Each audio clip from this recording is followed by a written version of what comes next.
يا معشر المسلمين وشركاء المؤمنين رحمكم الله، إن يوم الجمعة سيد الأيام وحج الفقراء وحج المساكين والمنتدب إلى مقام رحمتين، فإذا حول الأمتين وعلى المنبر فلا يتكلمن أحدكم ومن يتكلم فمن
dengan melaksanakan segala apa yang telah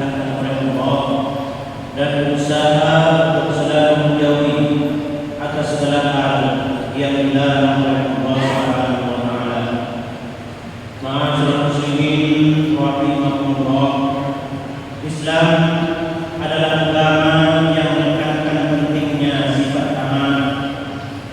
Nabi sallallahu alaihi wasallam seringkali mengingatkan dalam khutbahnya, "Kalla inni ra'aytu fin-nari fi qurdatin la iman liman la amanah."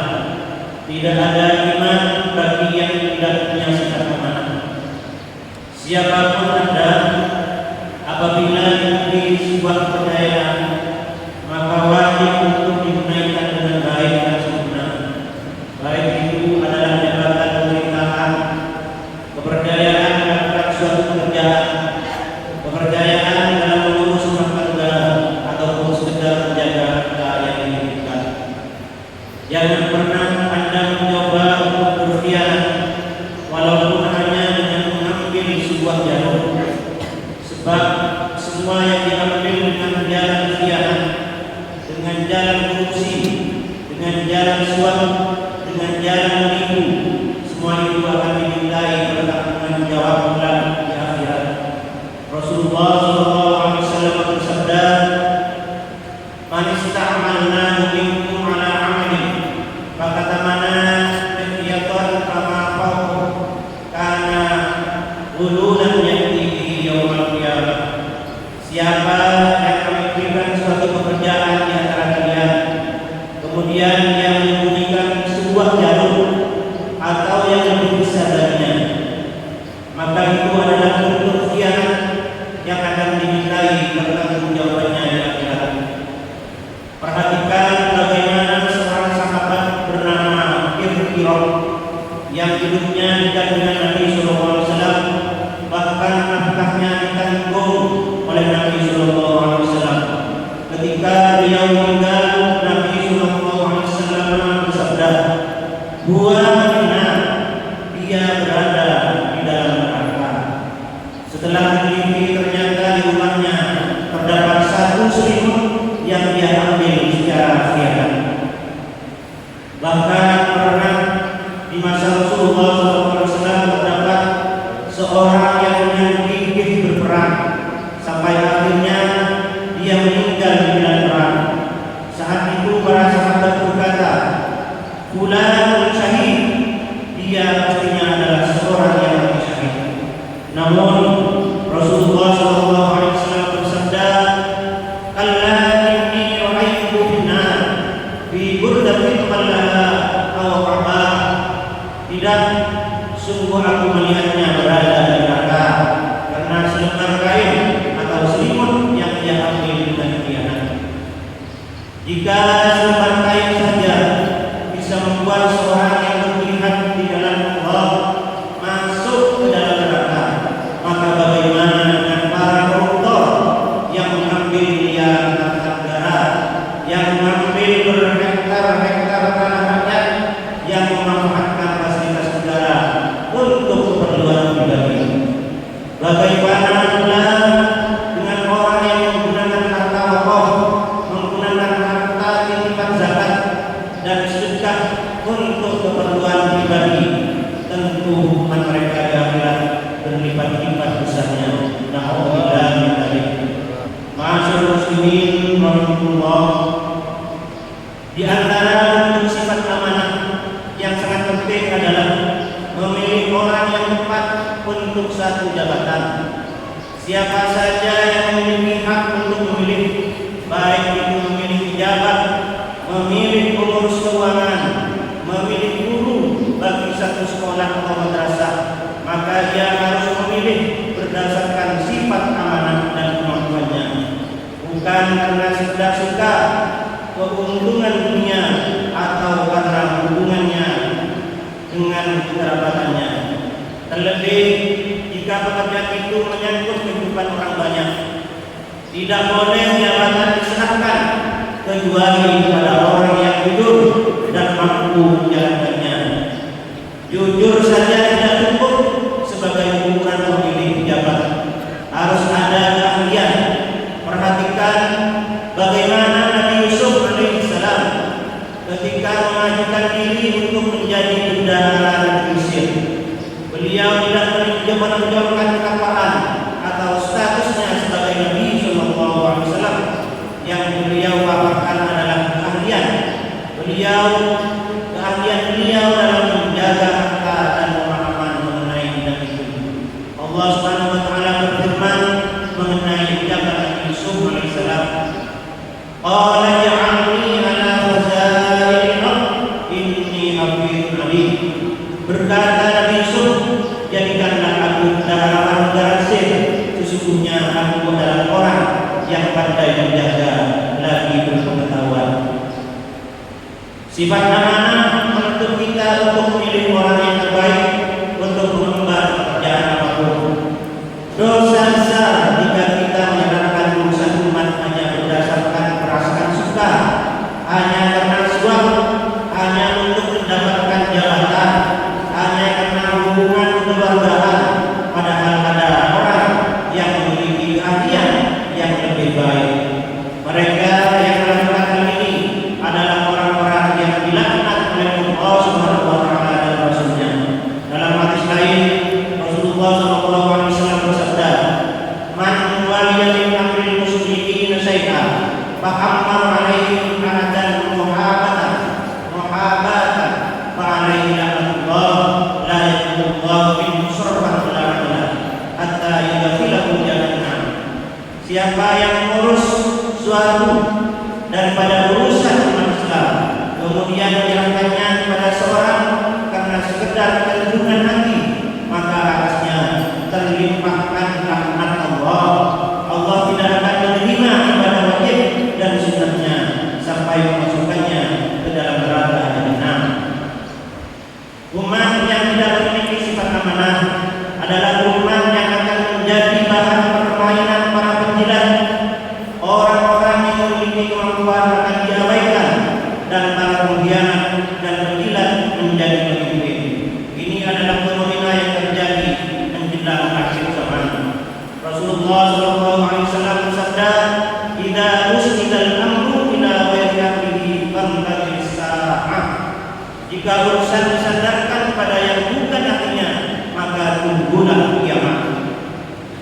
Di akhir kalam ini, marilah kita berdoa kepada Allah Subhanahu Wa Taala. Semoga kita semua selalu diberi taufik oleh Allah Subhanahu Wa Taala untuk selalu menjaga sifat amanah. Mari kita memohon agar diberikan pemimpin yang adil dan amanah, agar kita menjadi insan yang berbahagia baik di dunia maupun di akhirat. Amin amin ya rabbal alamin. Inna azlama dimaghfir kalaman tahjalul qulub lidhikri dzikir. A'udzu billahi minasyaitonir rajim.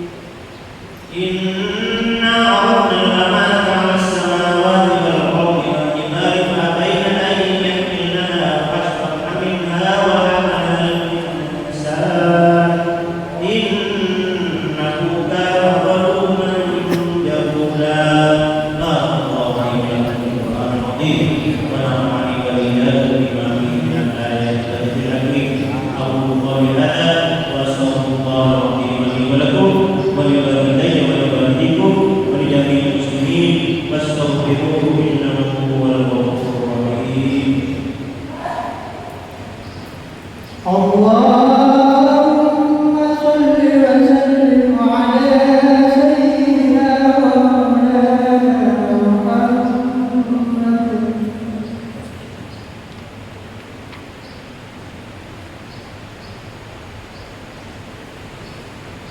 Alhamdulillahilladzi manna 'alaina bid-dinil qawim wa hadana ila siratal mustaqim. Wa asyhadu an la ilaha illallah wahdahu la syarika lah wa asyhadu anna sayyidina Muhammadan abduhu wa rasuluhu nabiyyul karim wa rahimur rahim. Allahumma shalli wa sallim ala sayyidina Muhammad wa ala alihi wa ashabihi haqqa qadrihi wa miqdarihil 'azim. Amma ba'du, ya ayyuhal muslimun, ittaqullaha haqqa tuqatih wa la tamutunna illa wa antum muslimun. Ibadallah, ya'lamu annahu la ma'amil insani fi hadha zaman min thalath usul. Asal bis-sirr wal ijlal wal istighfar ana al-layl wa rabbana. Wa qad sallallahu ala nabiyyi muhammad صلى الله وسلم من أعظم القربات وأفضل الصلاحات ومن أقرب الطرق الموصلة إلى رب البرية فقد أمره الله سبحانه وتعالى بأمر بدره بنفسه وثنى بملائكته وسبحه بقدسه وتلت بكم أيها المؤمنون من برية علمه وحسه وقال مخبرا وعاملا علما إن الله وملائكته يصلون على النبي يا أيها الذين آمنوا صلوا عليه وسلموا تسليما اللهم صل وسلم على إمام الواحدين سيدنا ومولانا نبي الله ورسوله وأبيه على وجهه وتهجيره أبي القاسم سيدنا محمد بن عبد الله بن عبد المطلب بن هاشم وعلى آله وأصحابه الناصرين بشريعته والمهتدين بهديه المتبعين بسنته وعلى التابعين لهم بإحسان إلى يوم الدين ورضي الله تبارك وتعالى عن الخلفاء الراشدين الأئمة المهتدين سادتنا في الفضل الجليل أبي بكر وعمر وعثمان وعلي وعلى أصحاب رسول الله أجمعين وأزواج الطاهرات أمهات المؤمنين وعلى الذين الطيبين الطاهرين آمين اللهم اجعلنا من الذكير المتبعين والكتاب والسنة رسولك متبعين وعلى طاعتك متبعين وتوفنا مسلمين والحقنا بالصالحين اللهم اصلح ولاة وأمراءنا وكل من وليته شيئا من أمورنا وأمور المسلمين اللهم استر عوراتنا وآمن روعاتنا ووسع أموالنا وحرس أسعارنا واشف مرضانا وعاف مبتلانا وارحم موتانا وأصلح أحيانا يا أرحم الراحمين اللهم اغفر للمؤمنين والمؤمنات والمسلمين والمسلمات الأحياء منهم والأموات إنك قريب مجيب الدعوات ربنا آتنا في الدنيا حسنة وفي الآخرة حسنة وقنا عذاب النار عباد الله